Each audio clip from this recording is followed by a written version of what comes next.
मांग को बहुत अच्छे से सुने और उन्होंने बोला कि ठीक है, आपके मांग पर हम लोग जो सो मुख्यमंत्री जी के पटल पर रखेंगे और विचार करेंगे और दूसरी वार्ता के लिए आप लोग को बुलाएंगे। आपको पता है आज दिन भर क्या चल रहा है सरकार की तरफ से। आज जो दिन भर हम लोग जो देखे हम लोग को बहुत नाराज हुई। झारखंड के संपूर्ण जिला के छात्र नौजवान अपने हक और अधिकार के लिए एक मंच पर पिछले 15 दिन से अनिश्चितकालीन धरना, अनिश्चितकालीन रूप से आंदोलनरत है। वो मंच है जेपीएससी जेएसएससी रिफॉर्म्स मंच, जो यहाँ अभी आप लोग हैं। लेकिन जब हम लोग कल वार्ता कर लिए, हम लोग का जो डिमांड था सारे डिमांड को सरकार को दे दिए। उसके बाद सरकार क्या गेम खेल रही है कि आज जो है तो लगभग 6 से 7 संगठनों की ओर से उन्होंने ज्ञापन लेने का काम किया। आप ज्ञापन क्यों ले रहे हैं? आपको जब पता है कि छात्र नौजवान जो है तो जेपीएससी जेएसएससी रिफॉर्म्स मंच के तहत यहाँ आंदोलनरत है, तो आप ज्ञापन किससे ले रहे हैं? जो संगठन घर में सोया हुआ है उससे ज्ञापन ले रहे हैं? जो संगठन कहीं आंदोलन नहीं कर रहा है उससे ज्ञापन ले रहे हैं? उससे आप बुलाकर ज्ञापन ले रहे हैं? आपका मंशा क्या है? आज हमारे साथी राहुल जी मरने और जीने की स्थिति में सदर अस्पताल में, हमारे 3 साथी अभी यहाँ भूख हड़ताल पे। अगर इन लोगों को कुछ हो गया तो इसका अकाउंटेबिलिटी कौन तय करेगा? हमारे साथी जो है सब ये बोल रहे हैं कि हम जो भूख हड़ताल पर बैठे हैं ये सिर्फ अपने लिए नहीं बैठे हैं, इस झारखंड के नवनिर्माण और विकास के लिए बैठे, झारखंड के लाखों हजारों छात्रों के लिए बैठे। और ये सरकार गेम खेल रही है हम लोग के साथ। जब हम लोग ने कल ये तार्किकता के साथ बताया कि हम सभी छात्र जो है एक मंच पर है, जिस मंच में हम लोग को राजनीति का बू आई थी, उस मंच को हम लोग बहिष्कार करके इस मंच पे आए हैं, तो आप जो है विभिन्न संगठनों से क्या ज्ञापन ले रहे हैं हमको ये जानना है। एनओसीआई से ज्ञापन ले रहे हैं। एनओसीआई क्या है? एनओसीआई कांग्रेस का छात्र विंग है। वो क्या मांग करेगा सरकार से? वो क्या मांग करेगा सरकार से? और अगर मांग करेगी तो एनओसीआई को आज सड़कों पर क्यों नहीं देख रहे हम लोग? जेएमएम के छात्र मोर्चा से अब ज्ञापन ले रहे हैं। जेएमएम के छात्र मोर्चा सरकार से क्या मांग करेगी? और अगर हम मांग करेगी तो छात्रों के लिए वो आंदोलन क्यों नहीं है? बहुत नाराज है हम लोग, बहुत हताश है सरकार की इस उदासीन रवैये से। सरकार गेम करके ये चाह रही है इस आंदोलन को 2-3 भागों में बांट दे। ये कह दे कि कुछ छात्र वहाँ है, कुछ छात्र उस संगठन में। लेकिन हम आप लोग के माध्यम से बता दें कि झारखंड के संपूर्ण छात्र एक मंच पर है और अपनी आवाज को बुलंद कर रहे हैं। सरकार जितना जल्दी हो हमारी जायज मांगों को माने, वरना 10 तारीख को जो हम लोग ऐलान किए हैं विधानसभा मार्च और घेरवा का, झारखंड के 50,000 छात्र आएंगे और वो आंदोलन निर्णायक आंदोलन होगा। ये हम सरकार से कहना चाह रहे हैं। वो आंदोलन जो होगा निर्णायक होगा। उस दिन अकाउंटेबिलिटी तय करना होगा।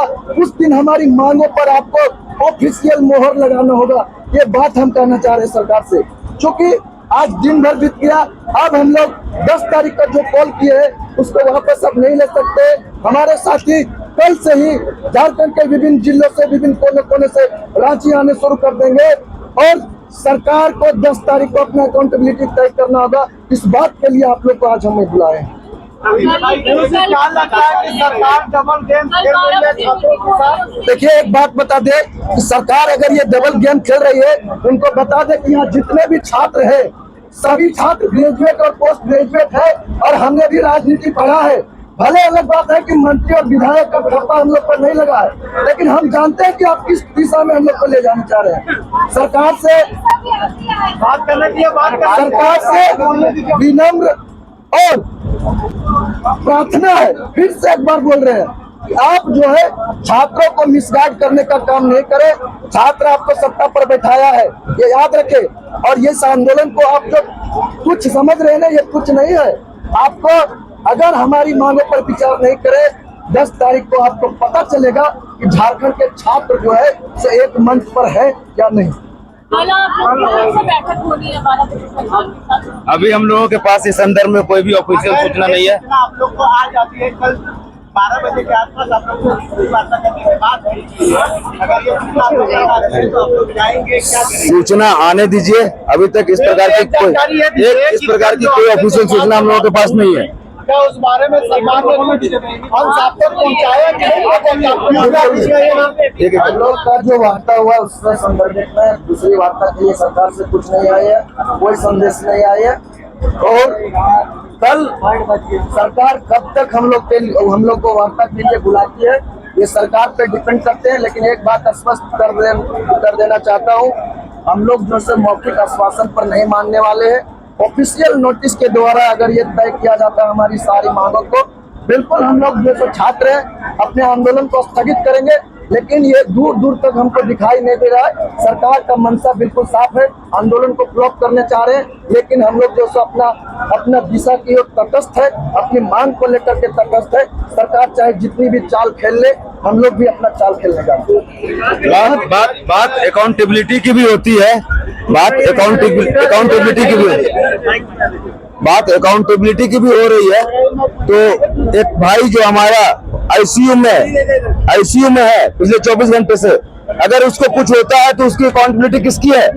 कब हम लोगों की सरकार कब यह बात समझेगी? कब सरकार समझेगी? कब यह अकाउंटेबिलिटी तय की जाएगी? अगर मेरे राहुल भाई को कुछ होता है तो इसकी जिम्मेदारी किसकी है? कौन जिम्मेदार है इसके लिए? हर जगह जब अकाउंटेबिलिटी की बात होती है तो झारखंड में भी अकाउंटेबिलिटी की बात होनी चाहिए ना। अगर कुछ हो जा रहा हो कि मैं आप लोगों से पूछता हूँ, कौन जिम्मेदार होगा इसके लिए? कब तक ऐसे सरकार हम लोगों के साथ खेलने का प्रयास करेगी? छात्रों को बांटा जा रहा है। आप सभी को पता है छात्रों का मंच सिर्फ और सिर्फ यही है।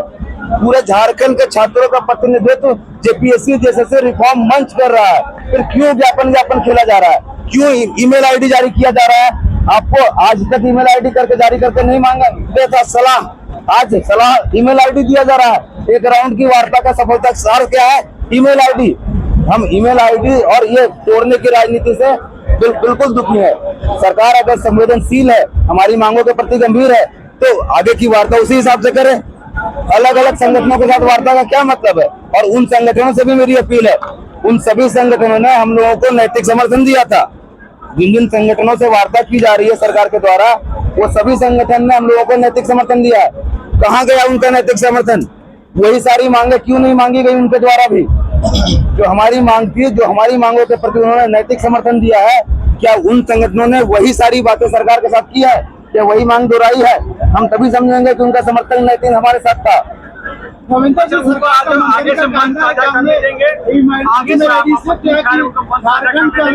ये उनको तय करना है, ये उनको तय करना है कि वो छात्रों के साथ है या सरकार के साथ है। ये उन संगठनों को तय करना है कि वो सरकार के साथ है या हम छात्रों के साथ हैं। अभी तक जो बात सामने आ रही है, सरकार इस बात पे राजी होने जा रही है कि वो 14वीं जेपीएससी पीटी परीक्षा को रद्द करेगी। लॉलीपॉप नहीं चाहिए, लॉलीपॉप नहीं चाहिए। जो सारी भर्तियां जिनमें अनियमितता हुई है, टीडीपीएल के माध्यम से हुई हो या अभय कुमार तिवारी की संलिप्तता वाली हो, उन सभी को रद्द चाहिए। उसके बाद जांच और फिर रिफॉर्म। और दूसरा बात बताइए कि जो 10 तारीख को आप लोग का प्रोटेस्ट है, जो मार्च है, उसमें कई संगठनों के लोग आप लोग के साथ शामिल होने की बात कर रहे हैं। बीजेपी भी है, भाजपा के भी लोग हैं, जेल कैंप वाले लोग भी हैं। क्या अगर वो जिला बैनर के साथ आएंगे तो इससे निपटने के लिए आप लोग क्या तैयार? बिल्कुल नहीं। जिनको आना है, मंच सिर्फ और सिर्फ जेपीएससी जैसे रिफॉर्म मंच रहेगा। किसी का बैनर, किसी का पोस्टर नहीं। छात्रों का प्रतिनिधित्व यह मंच कर रहा है। कॉल हमारा है तो हम ही रहेंगे। बाकी सभी का स्वागत है, जिनको जो भी नैतिक समर्थन करे स्वागत है। इस मंच पे ये भी आरोप लग रहा है कि कुछ पार्टी के जो एक पर्टिकुलर पार्टी के लोग हैं, उनको ज्यादा यहाँ से अहमियत या वो उनका ज्यादा लगाव है इस मंच पे अगर किसी राजनीतिक दल के व्यक्ति सबसे पहले आए थे तो कांग्रेस के राजा भैया थे, और सबसे पहले हम लोगों को नैतिक समर्थन माननीय राहुल गांधी ने दिया था। तो यह आरोप क्यों नहीं लगता हम लोगों के ऊपर? क्यों किसी पार्टी विशेष का एजेंट बताया जा रहा है हम लोगों को? हम सिर्फ छात्र हैं और छात्री हैं। हमारा किसी राजनीतिक दल से कोई लेना देना नहीं है।